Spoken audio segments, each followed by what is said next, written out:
नमस्कार दोस्तों, बहुत बहुत स्वागत है मोतिहारी स्टडी पॉइंट में।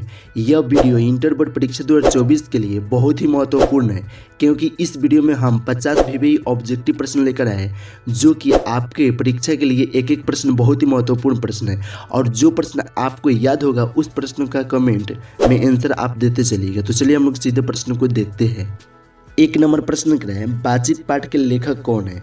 तो याद रखिएगा, बातचीत पाठ के लेखक बालकृष्ण भट्ट जी है।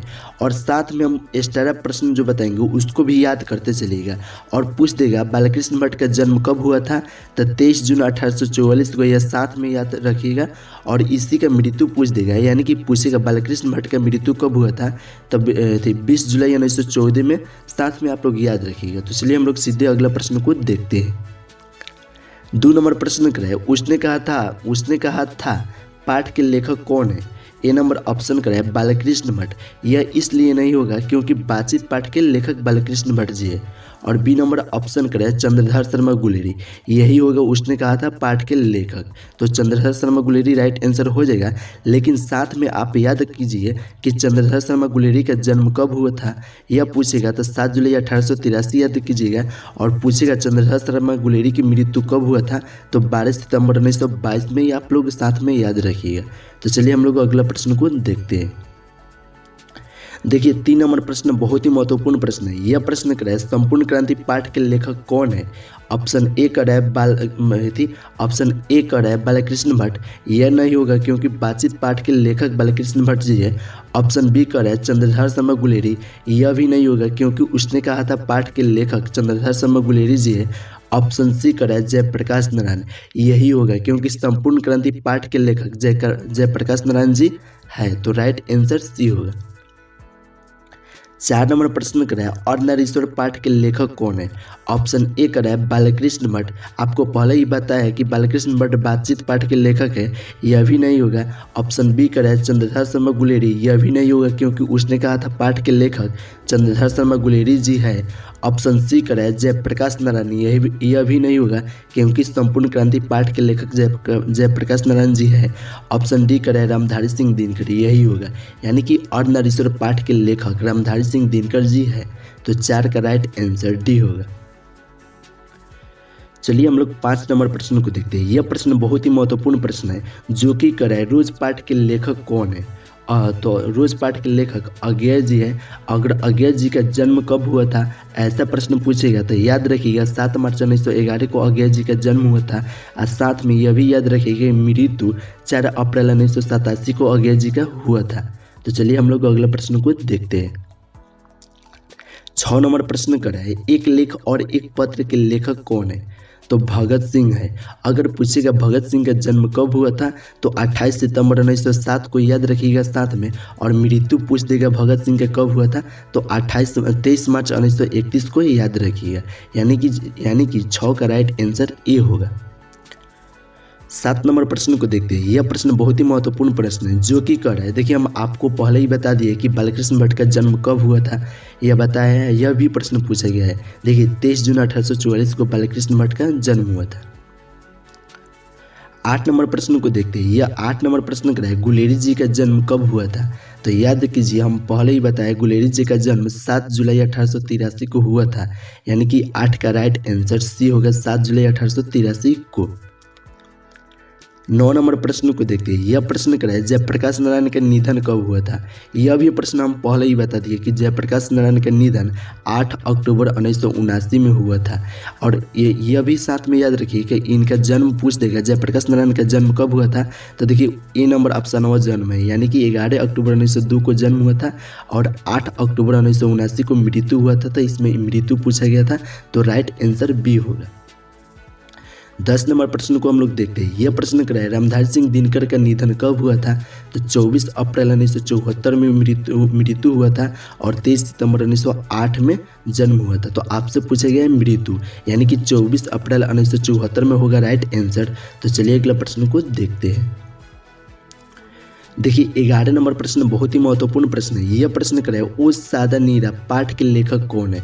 ऑप्शन ए कर रहा है नाभादास। नाभादास नहीं होगा क्योंकि छप्पैस के लेखक है। और बी नंबर ऑप्शन कर रहा है नामवर सिंह। यह भी नहीं होगा क्योंकि प्रगीत और समाज पाठ के लेखक नामवर सिंह है। ऑप्शन सी करें माथुर जी, यही होगा, यानी कि ओ सादा नीरा पाठ के लेखक कौन है, तो माथुर जी। ऑप्शन डी में दिया हुआ था राकेश, मोहा राकेश, मोहा राकेश कौन है, सिपाही की माँ के पाठ के लेखक है। तो चलिए हम लोग अगला प्रश्न को देखते हैं। 12 नंबर प्रश्न कर है पुत्र वियोग किनकी लेखक है, यानी पुत्र वियोग किनकी लेखक है। तो याद रखिएगा ऑप्शन ए करे जय शंकर प्रसाद, यह नहीं होगा क्योंकि तुमुल कुलाहल कलह के लेखक जय शंकर प्रसाद जी है। ऑप्शन बी में कर है शमशेर बहादुर सिंह, यह भी नहीं होगा क्योंकि उषा के लेखक शमशेर बहादुर सिंह है। ऑप्शन डी में कर है सुभद्रा कुमारी चौहान, ये ऑप्शन सी में सुभद्रा कुमारी चौहान कर है, यानी कि पुत्र वियोग की लेखक यही है सुभद्रा कुमारी चौहान। अगर पूछ देगा सुभद्रा कुमारी चौहान का जन्म कब हुआ था, तो 16 अगस्त 1904 में, आप साथ में याद रखिएगा। चलिए 13 नंबर प्रश्न को देखते हैं। यह प्रश्न बहुत ही महत्वपूर्ण प्रश्न है। प्रश्न पूछा जा रहा है कि परसों लिरिप आ जाएगी और फिर 7 दिन की छुट्टी वाक्य की प्रकृति बताइए। तो यह संयुक्त होगा, यानी कि 13 का राइट आंसर ए होगा। 14 नंबर प्रश्न को अब हम लोग देखेंगे, जो कि बहुत ही महत्वपूर्ण प्रश्न है। यह प्रश्न क्या है, सीरियस किस वर्ग का शब्द है, तो याद रखिएगा विदेशी का है, यानी कि 14 का राइट आंसर सी होगा। 15 नंबर प्रश्न क्या है, नील कुसुम किसकी रचना है, तो नील कुसुम जो है ना वह रामधारी सिंह दिनकर की रचना है। आप जान रहे हैं रामधारी सिंह दिनकर कौन है, और नारीश्वर लेखक है, पाठ के लेखक है। अगर पूछ देगा कि रामधारी सिंह दिनकर का मृत्यु जन्म कब हुआ था, तो देखिए आपको हम एक्स्ट्रा में बता रहे हैं ये सब, क्योंकि रिवाइज भी होगा और याद भी होगा। तो याद रखिएगा रामधारी सिंह दिनकर का जन्म 23 सितंबर 1908 को हुआ था और मृत्यु हुआ था 24 अप्रैल 1974 को, साथ में आप याद रखिएगा। तो चलिए हम लोग अगला प्रश्न को देखते हैं।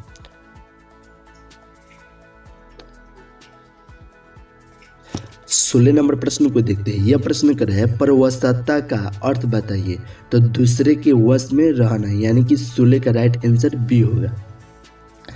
17 नंबर प्रश्न को हम पहले ही आपको आंसर बता चुके हैं। उधरे बताया कि सिपाही की माँ के लेखक जो है वो मोहा राकेश जी है, और साथ में यह भी याद कीजिए कि मोहा राकेश का जन्म 8 जनवरी 1925 में हुआ था। आप यह भी याद रखिएगा, ठीक है।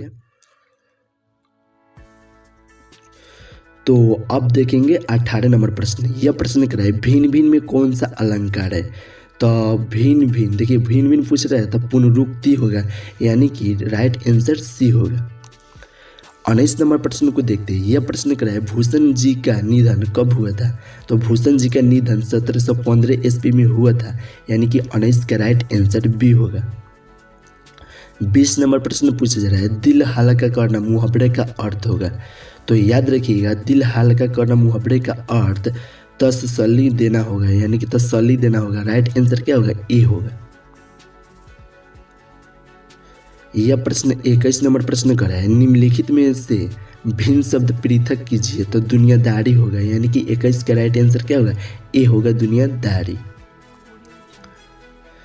22 नंबर प्रश्न को देखते हैं। यह प्रश्न कर रहा है, काली घाटा का घमंड घाटा में प्रयुक्त अलंकार क्या होगा, तो यह होगा यमक अलंकार होगा, यानी कि 22 का राइट आंसर बी होगा। 23 नंबर प्रश्न को देखते हैं। यह प्रश्न कर रहा है, निम्न में कौन रूढ़ शब्द है, तो राज जो है ना वह रूढ़ शब्द है, यानी कि 23 का राइट आंसर ए होगा। 24 नंबर प्रश्न कर रहा है, कहाँ की बातचीत निराली होती है, तो याद रखिएगा चंडू खाने की जो बातचीत होती है वह निराली होती है, यानी कि 24 का राइट आंसर डी होगा चंडू खाने की। 25 नंबर प्रश्न को अब हम लोग देखेंगे, जो कि कर है जानू शब्द का अर्थ क्या होगा, तो जानू शब्द का अर्थ घुटना होता है, दूसरे कुछ मत सोचिएगा, यानी कि 25 का राइट आंसर ए होगा। 26 नंबर प्रश्न कर है, जो यह पढ़े कहानी हम संवरई दुई बोल में किस भाषा का प्रयोग हुआ है, तो अवधी का, यानी कि 26 का राइट आंसर बी होगा अवधी का। 27 नंबर प्रश्न कर है, जैसी ने रत्नसेन व पद्मावत की कथा को किसके द्वारा सींची है, तो रक्त रूपी लेई द्वारा सींची है, यानी कि 27 का राइट आंसर ए होगा। 28 नंबर प्रश्न को देखते हैं। यह प्रश्न कर रहा है, निम्नलिखित में कौन सा कवि अष्टछाप का नहीं है, तो जायसी अष्ट छाप का नहीं है, यानी कि 28 का राइट आंसर डी होगा। 29 नंबर प्रश्न को देखते हैं। यह प्रश्न कर रहा है भगत सिंह के माता जी का नाम क्या है? तो विद्यावती है। भगत सिंह के माता जी का नाम क्या है? तो विद्यावती है, यानी कि 29 का राइट आंसर बी होगा। अब देखिए यह प्रश्न कर रहा है दिनकर जी की पत्नी का नाम क्या है? तो याद रखिएगा दिनकर जी की पत्नी का नाम है श्यामवती देवी। और हम पहले ही आपको बता दिए कि दिनकर जी का जन्म हुआ था 23 सितंबर 1908 को और मृत्यु हुआ था 24 अप्रैल 1974 को। और इस सब साथ में आप लोग याद रखे रहिएगा, ठीक है। चलिए अब हम अगला प्रश्न को देखते हैं। 31 नंबर प्रश्न को देखते हैं। यह प्रश्न कर रहा है दिनकर जी को किसके लिए भारतीय ज्ञानपीठ पुरस्कार मिला था? तो उर्वशी के लिए भारतीय ज्ञानपीठ पुरस्कार मिला था दिनकर जी को, यानी कि 31 का राइट आंसर बी होगा। 32 नंबर प्रश्न को देखते हैं। यह प्रश्न कर रहा है भक्तमाल किनकी कृति है? यानी कि भक्तमाल जो है ना वो किनकी कृति है? तो नाभादास जी की है। और पूछेगा यह भी प्रश्न कि नाभादास का जन्म कब हुआ था? तो 1570 में और मृत्यु 1600 ईस्वी में हुआ था। आप साथ में यह याद रखे रहिएगा। चलिए 33 नंबर प्रश्न को देखते हैं। यह प्रश्न बहुत ही महत्वपूर्ण प्रश्न है और आप देखिएगा तो सोच भी नहीं सकते वो आंसर हो जाएगा। देखिए यह करे रोटी के निरर्थक शब्द क्या होगा? तो आप याद कीजिएगा रोटी का होगा ओटी होगा, यानी कि 33 का राइट आंसर बी होगा। 34 नंबर प्रश्न को देखते हैं। यह प्रश्न कर रहा है तुलसीदास कैसे कवि माने जाते हैं? तो याद रखिएगा तुलसीदास जी है ना वह साम्यवादी कवि माने जाते हैं, यानी कि 34 का राइट आंसर डी होगा। 35 नंबर प्रश्न को देखते हैं। यह प्रश्न कर रहा है भगत सिंह के आदर्श पुरुष कौन थे? तो करतार सिंह सराबा थे, यानी कि 35 का राइट आंसर सी होगा। 36 नंबर प्रश्न बहुत ही महत्वपूर्ण प्रश्न है। यह प्रश्न कर रहा है तुलसीदास के मित्र कौन नहीं थे? तो सूरदास नहीं थे। अगर देखिए सूरदास का हम जन्म बताया ना, जन्म हुआ था सूरदास के 1478 में और मृत्यु हुआ था 1543 में। और आपको यह भी बता देते हैं कि यह वीडियो को एडिटिंग करने में बहुत ज़्यादा मेहनत लगती है। कई दिन मेहनत करने के बाद यह वीडियो बन पाता है। कितना मेहनत करने के बाद? तो आप एक सिर्फ लाइक कर दीजिए क्योंकि बहुत मेहनत लगता है। देखिए 37 नंबर प्रश्न को देखते हैं। यह प्रश्न कर रहा है 12वीं सदी के से प्रश्न को क्या कर रहा है 12वीं सदी से लगभग 300 वर्ष तक किस वंश का राजा था? तो कर्नाटक वंश का था, यानी कि 37 का राइट आंसर सी होगा। 38 नंबर प्रश्न बहुत ही महत्वपूर्ण प्रश्न है। यह प्रश्न कर रहा है भारतीय सिपाहियों का किसके साथ संघर्ष हुआ था? जंग हुआ था तो जर्मनी के साथ, यानी कि 38 का राइट आंसर क्या होगा? डी होगा। 39 नंबर प्रश्न कर रहा है खाई में कितने जर्मनों ने हमला किया था? तो 70 ने, यानी कि 39 का राइट आंसर ए होगा। 40 नंबर प्रश्न कर रहा है तुलसीदास के शिक्षा गुरु कौन थे? तो तुलसीदास के शिक्षा गुरु थे शेष सनातन थे, यानी कि 40 का राइट आंसर सी होगा। 41 नंबर प्रश्न को देखते हैं। यह प्रश्न कर रहा है निम्न में कौन सा कथन सही है? अलंकार काव्य को पढ़ने में रुचिकर बनाता है, यह सही है। तो और नीचे देखते हैं। यह बी नंबर ऑप्शन कर रहा है अलंकार अर्थ को भी प्रभावित कर बनाता है, यह भी सही है। यानी कि इनमें से दोनों सही हो जाएगा, तो राइट आंसर सी होगा। 42 नंबर प्रश्न को देखते हैं। यह प्रश्न कर रहा है सिख राइफल के जमादार लाहना सिंह के नंबर कितना था?